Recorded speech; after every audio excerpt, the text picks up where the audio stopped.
Happy St. Patrick's Day. So I was going to do a cooking video tomorrow night, but I was doing something really quick and easy tonight that I thought would be a perfect recipe to share. So I guess we're not doing the holiday properly. We did all wear green today, but we're not cooking a traditional Irish meal or going out to a pub or anything, but staying in is so much easier when you have a little one. So we're just doing easy tonight because we had a bunch of family in town this weekend and we went to a birthday party today.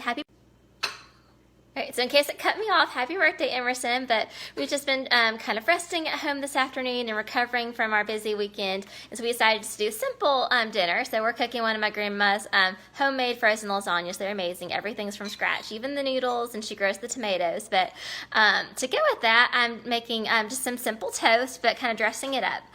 So I'll flip so you can see. Let's see, there we go. Okay, so excuse the mess on my counter. This is real life, y'all. So I have some whole wheat 5-grain bread from Publix. We love Publix, as you've probably gathered by now. But so on the bread, I've spread a little bit of mascarpone cheese. And that's kind of what it looks like. We're nearing the end of our tub, but I love mascarpone cheese. It's a great alternative to butter. It can be used in sweet or savory items.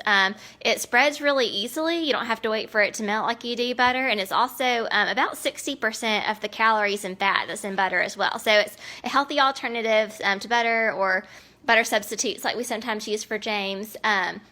And it gives a little bit of different flavor and just, switches up kind of a normal routine. Sometimes we'll put, real butter on our bread, and sometimes olive oil, and sometimes the James Friendly butter, but mascarpone is a fun something just to switch it up. And then I don't have Parmesan cheese tonight, but I do have an Italian blend that has Parmesan, Asiago, and Romano. So a lot of times I just work with what I have on hand, and sometimes that's just what you got to do. You got to feed your family and come up with stuff in a pinch sometimes, but a lot of recipes are really friendly and you can substitute a lot of things in.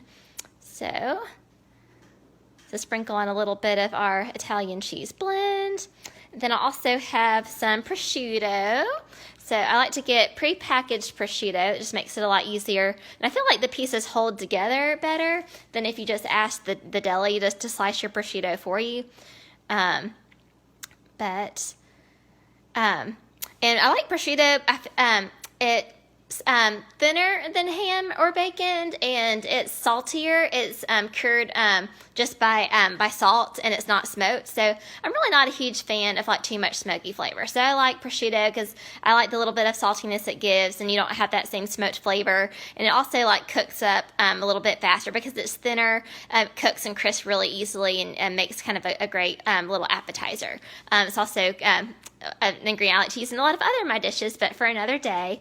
So really just pop this into the oven and toast it up, let the cheese melt, let the bread kind of toast, and the prosciutto will cook and get a little bit crisp. It doesn't have to be super crisp, but basically just kind of till everything gets a little toasted and bubbly, and it's all set. And it's will be a great addition to our lasagna and salad tonight. And if we get hungry before the lasagna is done from the oven, this can be our appetizer. So I thought I'd share this fun little recipe. We really I like using any kind of. I started doing this originally with French bread, and just doing rounds and doing kind of crusting me. So that's kind of a cute thing too, especially if you're having a lot of people over for a party and you want little appetizers. Doing little French bread rounds is super cute too. So enjoy. Have a happy St. Patrick's Day, and talk to you soon.